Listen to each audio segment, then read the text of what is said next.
the immortal words of Jay-Z.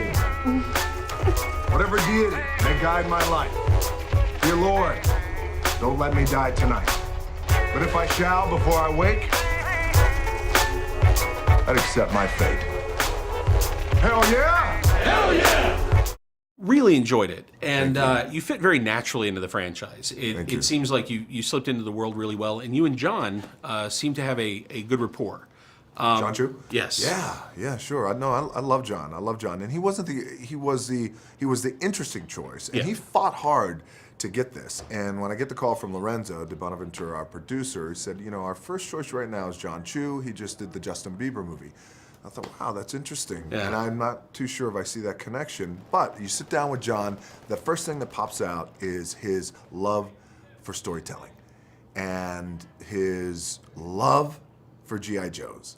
And that says something. And I think when you have a director who loves to tell stories and loves the brand that we're trying to relaunch, essentially, it's a pretty good mix. And that's the thing that comes through very clearly, is that he is a kid who grew up on G.I. Joe. That this is for him a chance to really play with the icons that he loves, figure out a way to make them work on screen, and I think it is more passionate than the first film.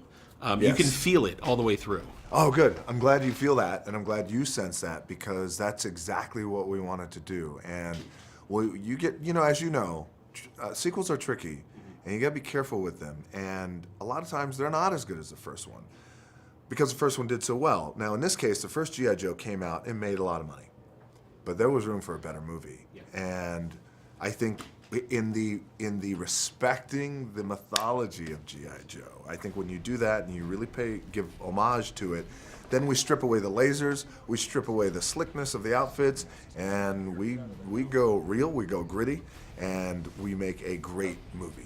Well, first of all, I love that you and Ray Stevenson get to throw down, because I think Ray is one of those great giant oak trees of a guy. Yeah, believe me, he feels like an oak tree too. Yeah, he's a tough dude. And then I love that you and Bruce get to play in this movie, because that's just fun to watch. And Bruce is pure Bruce in this film. It is 100% unfiltered. That's right, he is. I loved all the action stuff that I was able to do, especially with Ray and Firefly. The stuff with Bruce was, there's two sides to this. First side is him in this role as the reason why we call ourselves G.I. Joes. The general himself, Joe Colton. He is perfect for that guy. I mean, perfect. As you know, it just seamlessly fit right in. The other part to that is just me as a fan and a movie lover and loving epic moments on screen and trying to create things like that. And just so taking myself out of it and just looking at, wow, there's Rock and Bruce Willis together on screen in this type of role, in this type of setting, saving the world.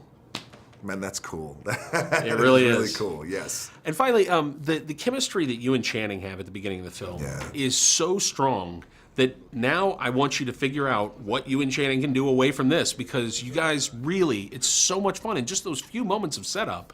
That has to come naturally. You know, you could try and force that. And I've seen Channing over the years, said hello to him, but it was finally until we get on set and we really start going, and we start realizing, dude's like my brother. Yeah. My brother's like, this is cool. Okay, this is awesome. And so, yes, we need to do something together. And it's funny, this is what happens in Hollywood, as you know. Like, agents see it, managers see the movie, executives, studio executives see it, and they see Channing and I together on screen, and that camaraderie, that ease between us, then all of a sudden the mind starts going, we need to see them together. It's like, okay, you can see the most sexiest man alive work with Channing Tatum. For breaking entertainment news and more, follow @HitFix on Twitter or visit hitfix.com.